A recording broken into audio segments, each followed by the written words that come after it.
So Newcastle United are officially the richest club in world football. Where did that come from? But of course, hey everyone, it is Finn here, and it's safe to say football is officially broken because it is official. Saudi-backed consortium completes £300 million takeover of Newcastle United. You heard me right, £300 million. I cannot even fathom, imagine that amount of money. Just to put that amount of money into context for you guys, you know how we've been making fun of Manchester City and their buyover for over 10 years now. Their buyover was £81 million.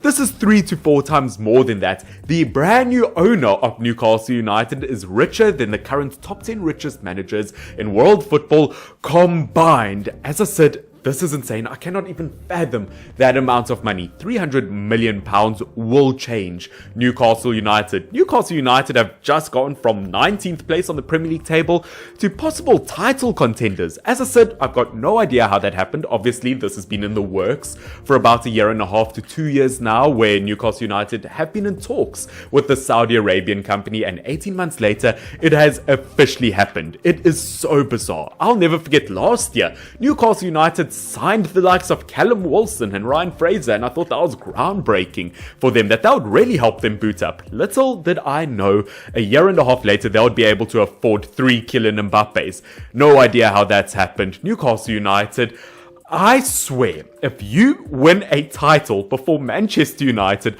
I will cry. I'll give up on watching football. This is one of the weirdest things to happen in world football. Now, unfortunately, money is a huge part of the game nowadays. I hate to say it, but it is. If a club wants to improve, if it wants the best coaches, the best training facilities, money is definitely a step in the right direction. Now, reading further into the article, just so I can give you guys more details, the takeover ends Amanda Staveley's unpopular stint at St. James's Park and means Newcastle will be one of the world's richest clubs. I just googled, they are the world's richest club, which if you told me that a week ago, I would have cried and laughed in your face. I mean, I would have been crying anyway because Manchester United just drew with Everton about a week ago, but it is mental to think how things can just change overnight. I mean, Saint Maximin will finally get the appreciation he deserves at the top of the Premier League. He's gone from being a Lamborghini in a soapbox derby to being in a proper Formula 1 race. Are there Lamborghinis in Formula 1? I don't know. I was just making a joke, and I'm not sure it's completely viable, but jokes aside.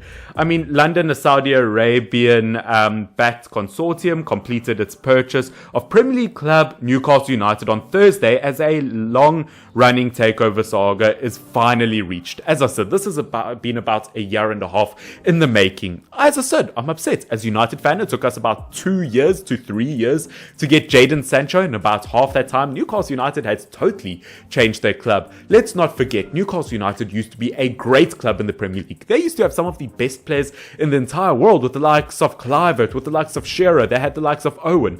They've had some fantastic players, and ever since Mike Ashley took over the club about 14 years ago, they haven't quite achieved what they set out to achieve. They used to contend for a Champions League spot. They were booed once they couldn't reach a Champions League spot, and now, many years later, they've spent many years in the Championship even, recently promoted to the Premier League about 3-4 years ago with Rafa Benitez, and that was, you know, seen as a huge achievement for the club. So the way that things are going now, as I said, it's mental to think about. Over the last 10 years, Manchester City have easily been the best club in maybe world football, but definitely the Premier League. The trophies they won, and now if you think about that, times that money 3-4 times, and you've got Newcastle United. I would like to joke about it. I see everyone's joking about it on social media, but we might genuinely get to see Kylian Mbappe at Newcastle United. One thing's for sure though, I can't imagine the likes of Steve Bruce staying at Newcastle United. Yes, he was a fantastic player, he's done some great things in his managerial career,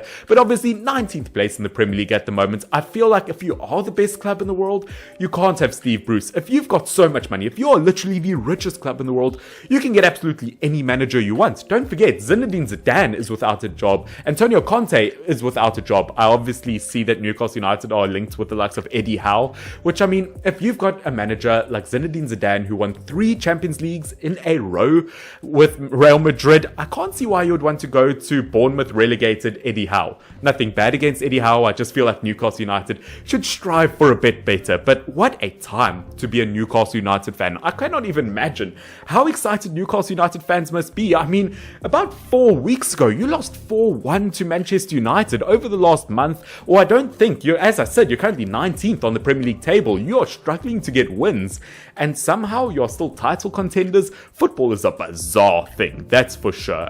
Reading a bit further into the article, 14 months after Saudi Arabian Public Investment Fund withdrew £500 million bid to buy the club from owner Mike Ashley, following the Premier League's failure to give regularity approval. As I said, that is mental. A year and a half ago, we were all laughing at Newcastle United, saying, of course, you hope for this takeover to happen. It's like Christmas. Every year you ask for a bicycle or a puppy. You never end up getting it. You just get a lump of coal every single year. But Newcastle United, you didn't just get a bike. You got your Harley Davidson. As I said, I cannot even fathom that amount of money. How it will change Newcastle United. The biggest buyover, I'm pretty sure, in sporting history. £300 million. You can get any player you want. Newcastle United are playing FIFA career mode. We joked about a few months ago that PSG had the best team in the world. Can you imagine 4-5 years Newcastle United playing against PSG in a Champions League final? That is freaky. I mean, I kind of get a giggle out of it knowing that Newcastle United will probably get a trophy before Arsenal now. But as I said, jokes aside, this is huge. It is a huge thing for football. Do I hate it? Yes, I do hate money in football. Football is a very weird thing in terms of money, especially considering football came from the working class, how they worked for football. That's how football was born. And nowadays, just companies and people, individuals buy over clubs, and I don't know, it kind of ruins the fun for it. But as I said, it is part of it. It is part of the game. Newcastle United, best of luck to you guys. I really hope you do well. As I said, this is bizarre. I'm still trying to wrap my head around the whole concept. But ladies and gentlemen, that is pretty much it for today's video. And yeah, as I said, definitely a strange one. Newcastle United, I don't know where the hell this has come from. Guys, I want to hear your opinions in the comment section down below. Do you think Newcastle United will win the Premier League within the next 5 to 10 years? I think I'm a bit scared that they will, and I'm especially scared that they do it before Manchester United. I cannot believe something like this has happened. A team that's been struggling for 10 years and saw Rafa Benitez as a capable manager for the club, him getting 13th and 10th place in the Premier League. Newcastle United fans were like, yes, this is where we want to be. This is where I'm happy. The only talent in Newcastle over the last few years has been from Geordie Shaw, not the actual club itself. So Newcastle United, best of luck on your new journey. Yeah, please don't kick United out of the Champions League. I will cry. But ladies and gentlemen, as I said, that is pretty much it for today's video. I'm a bit dumbfounded. I'm a bit baffled, to say the least. As I said, let me know how well you think Newcastle United will do in the comment section down below.